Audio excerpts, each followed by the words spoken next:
Hello everyone, मैं doctor Anusha Rao, consultant न्यूनेटोलॉजिस्ट अंकुरा hospital Pune से। आज हम इस वीडियो में डिस्कस करेंगे कि लैक्टेटिंग मदर्स का ब्रेस्ट मिल्क सप्लाई हम कैसे इम्प्रूव कर सकते हैं।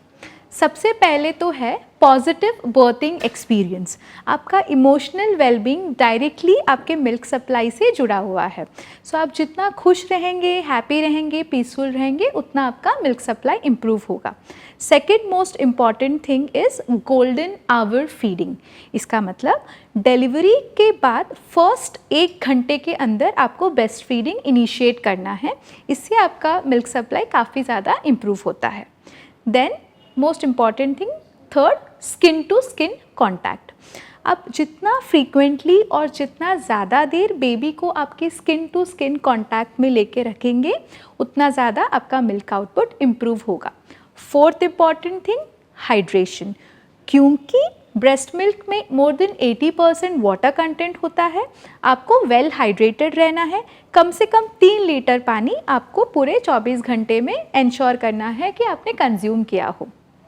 Fifth most important thing is of course diet. कुछ सब्सटेंसेस जो मिल्क आउटपुट इम्प्रूव करते हैं उसको हम बोलते हैं गैलेक्टोगॉक्स।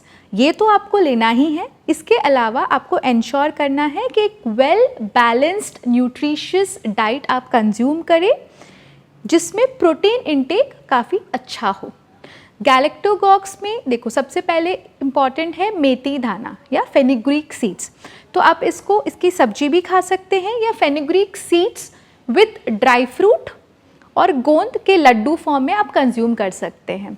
फिर है जीरा, अजवाइन एंड सौंफ। इसको आप ड्राई रोस्ट फॉर्म में ले सकते हो या इसका पानी भी आप कंज्यूम कर सकते हो।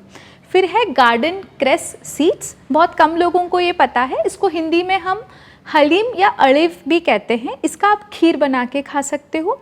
फिर है मोरिंगा। मोरिंगा मतलब ड्रमस्टिक का जो लीव्स होता है, ये भी बहुत अच्छे से मिल्क सप्लाई इम्प्रूव करता है। फिर है गार्लिक, लहसुन और पॉपी सीड्स, खसखस। तो ये सब खाने में जब आप लेते हो तो आपका मिल्क सप्लाई काफ़ी इम्प्रूव होता है।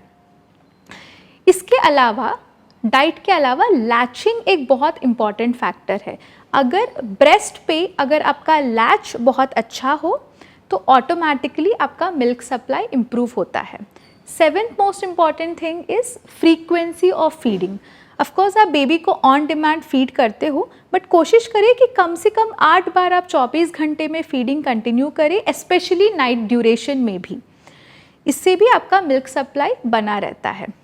उसके अलावा इम्पॉर्टेंट है मिल्क एक्सप्रेशन। अगर किसी कारणवश, हो सकता है आपका बेबी प्रीमेच्योर हो या कोई अदर कारण के वजह से, अगर आपका पूरा ब्रेस्ट एम्प्टी आउट आप नहीं कर पा रहे हो, तो ये बहुत ज़रूरी है कि बचा हुआ दूध आप मिल्क एक्सप्रेस आउट करें, या तो हैंड एक्सप्रेशन या पंप यूज़ करके। इससे फ़ायदा ये है कि आपका ब्रेन या बॉडी ऐसा परसीव नहीं करेगा कि रिक्वायरमेंट कम हो गई है, और ये नेगेटिवली आपका मिल्क सप्लाई इम्पैक्ट नहीं करेगा। इसके अलावा आपकी नींद, स्लीप और रेस्ट आपका बहुत ज़रूरी है। अगर ये सारे 9 to 10 स्टेप्स फॉलो करने के बाद भी, इसके बावजूद अगर आपका मिल्क सप्लाई आपको लगता है और बढ़ाना है, तो कुछ आयुर्वेदिक हर्ब्स होते हैं जैसे शतावरी, और कुछ डॉक्टर रिकमेंडेड मेडिकेशंस होते हैं जिससे आपका मिल्क इम्प्रूव हो सकता है। इसके लिए प्लीज़ आप आपकी डॉक्टर की सलाह ज़रूर लें। Thank you so much.